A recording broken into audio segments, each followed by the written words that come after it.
Hello बच्चों आज हम हिंदी विषय का अध्याय 3 आरंभ करने जा रहे हैं।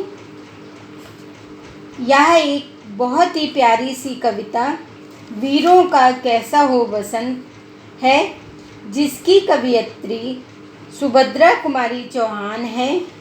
बच्चों, आपको यह जानकर बहुत खुशी होगी कि कवयित्री सुभद्रा कुमारी चौहान का जन्म सन 1904 ईस्वी को अपने प्रयागराज शहर के निहालपुर नामक ग्राम में हुआ था।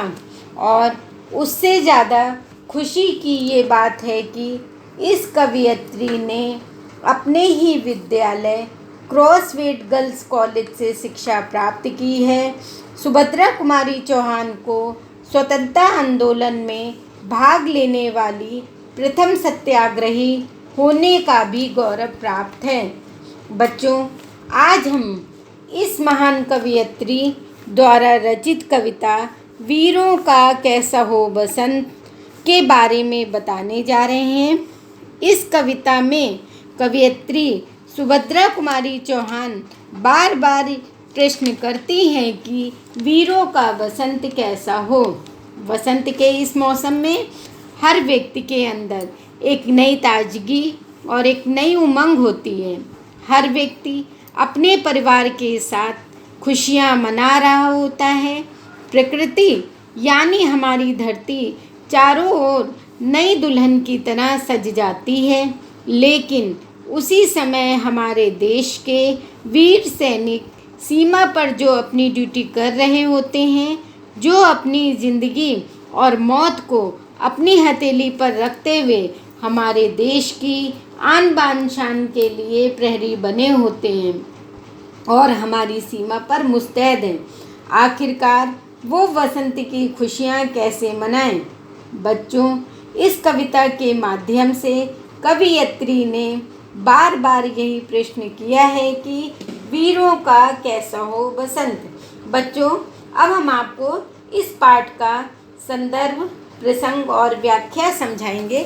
आप ध्यान से सुनिएगा। बच्चों, संदर्भ क्या होता है? संदर्भ में हम अपनी पाठ्य पुस्तक, पाठ का नाम और उसकी कवयित्री का नाम लिखते हैं।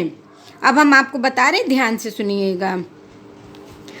आ रही हिमाचल से पुकार है उदधि गरजता बार बार, प्राची पश्चिम भू नवपार, सब पूछ रहे दिग दिगंत, वीरों का कैसा हो बसंत।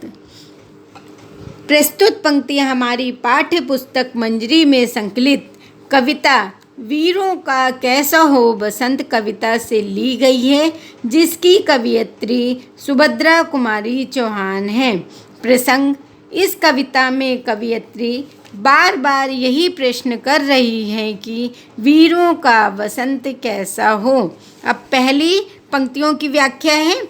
हिमाचल पुकार रहा है, समुद्र उदध यानी समुद्र, समुद्र बार बार गरज रहा है।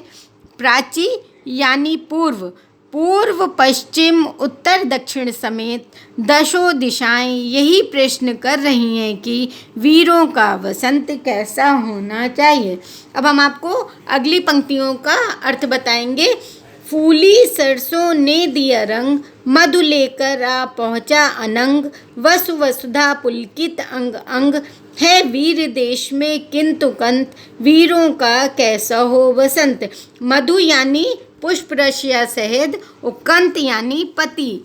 व्याख्या: फूली सरसों अथवा लहलाती फसलों ने वीरों के जीवन में रंग भरा है। आसमान मानो पुष्प रस शहद लेकर आया हो। बसंत के रंगों से दुल्हन बनी धरती का अंग अंग पुलकित हो रहा है, परंतु उसका कंत यानी पति वीर की वेशभूषा में है, यानी वह युद्ध के लिए तैयार खड़ा है। और फिर यही प्रश्न खड़ा हो जाता है कि वीरों का वसंत कैसा हो। अब अगली पंक्तियों का अर्थ बताएंगे। भर रही कोकिला इधर तान, मारू बाजे पर उधर गान, है रंग और रण का विधान, मिलने आए आदि अंत, वीरों का कैसा हो बसंत। कोकिला यानी कोयल।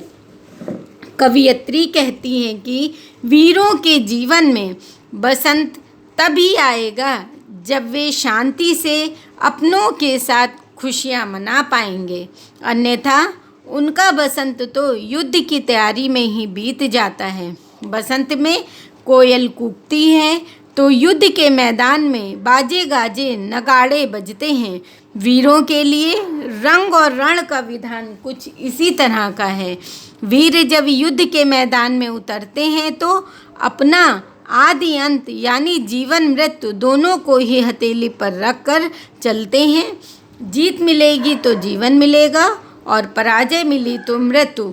कवयित्री पुनः प्रश्न करती हैं कि युद्ध पर जाने वाले वीरों का बसंत कैसा हो। बच्चों, आज हमने आपको जितना अर्थ बताया है उसको आप लोग अपनी कॉपी पे उतार लीजिएगा और हम अगली पंक्तियों का अर्थ आपको अगले वीडियो में बताएंगे। धन्यवाद।